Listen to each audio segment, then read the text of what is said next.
Mujin seorang ayah yang dibuang oleh keluarganya selama belasan tahun. Tiba-tiba datang menemui keluarganya bertepatan dengan hari peringatan kematiannya.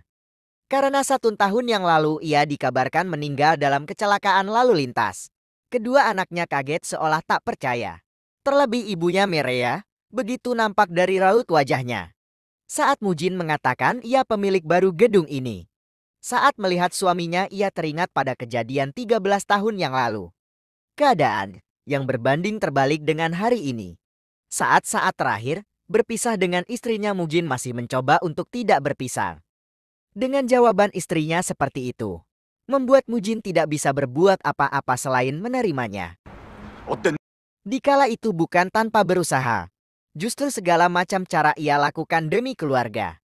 Mujin yang masih muda yang minim pengalaman dan terbatasnya pendidikan menjadikannya kesulitan untuk menafkahi keluarganya.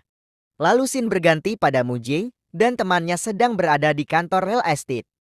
Mereka sedang melengkapi dokumen-dokumen serah terima gedung barunya. Ia berencana untuk tinggal di gedung itu karena tidak mau mengusir penghuni yang lama.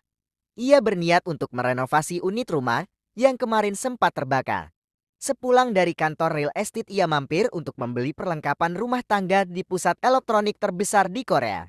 Karena ia harus mengisi perabotan rumah tangga untuk rumah barunya. Seolah tak percaya dengan apa yang terjadi saat ini. Ia memastikan kabar kecelakaan yang terjadi pada 13 tahun yang lalu pada ayahnya. Tiba-tiba Mireya datang menghampiri mereka berdua. Lalu Mireya menyuruh Hyunjae untuk pergi duluan. Tujuan Mireya menemui ayahnya untuk meminta uang jaminan yang ia berikan pada pemilik gedung yang lama. Lalu Mireya pergi meninggalkan sang ayah. Dan di sudut ruang tamu rumah Hyunjae nampak bersantai-santai.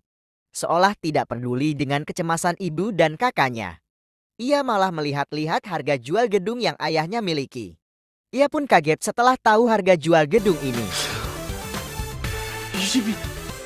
Pada keesokan harinya, terlihat di depan gedung ayah Mireya sedang mengawasi para pekerja untuk memindahkan perabotan ke dalam unit rumah yang ada di lantai atas. Berpindah pada penjaga supermarket yang super keren. Pria muda yang pintar dan fisik yang sempurna. Dengan jiwa yang responsif tinggi terhadap sesuatu hal. Ia terlihat sedang membuat sarapan pagi. Dan bersiap untuk berangkat kerja menggunakan sepeda. Ia percaya bahwa di dalam tubuh yang sehat, terdapat jiwa yang kuat. Lalu setibanya di lift kantor, kedua remaja itu kembali naik lift bersama. Namun tetap tidak bertegur sapa. Karena sepertinya Mireya sedang bingung dengan pengajuan pinjamannya yang ditolak. Kemudian scene berpindah di rumah baru Mujin. Tampak seorang pelayan sedang membantu merapikan rumahnya. Mujin sengaja mengosongkan 2 kamar. Karena ia yakin suatu saat nanti, istri dan anak-anaknya akan kembali berkumpul bersamanya. Sikap kekanak-kanakan mantan pacarnya membuat ia harus berteriak. Hal itu membuat ia malu. Karena banyak teman sekantornya yang menyaksikan.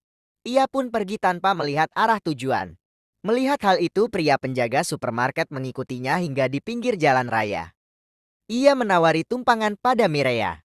Mereka pun pergi meninggalkan tempat kejadian. Pergi menuju taman. Sesampainya di taman, Mireya baru teringat bahwa tagihan rumah sakit yang minggu lalu belum ia bayarkan. Ia pun berjanji akan membayarnya lain waktu karena uang di dompetnya tidak cukup. Si pria mengatakan tidak usah diganti. Tetapi Mireya bersikeras bahwa lain kali dia akan menggantinya. Selepas bertemu temannya, Mireya dalam keadaan setengah mabuk. Mireya berhenti sejenak di persimpangan jalan. Ia memandangi tempat yang dahulu ia dan keluarganya sempat berjualan mie pangsit. Dikala itu, ia sangat bersemangat dengan dibukanya usaha keluarga. Masakan ibunya pun diterima di kalangan penikmat mie pangsit. Kedai mie pangsitnya tiap hari ramai dikunjungi pengunjung. Namun pada suatu hari sepulang ia sekolah, ia melihat ayahnya sedang di dalam kedai dengan kondisi kedai yang hancur berantakan. Akibat dari para penagih hutang yang mengejar-ngejar ayahnya. Dari situ bisnis keluarga mereka hancur dan rumahnya pun disita oleh bank. Dari situ awal mula kebencian Mireya pada ayahnya. Ia merasa ayahnya telah menyia-nyiakan kesempatan yang telah ibunya berikan. Lalu pada keesokan harinya, ibu dan Mireya terlibat pertengkaran kecil.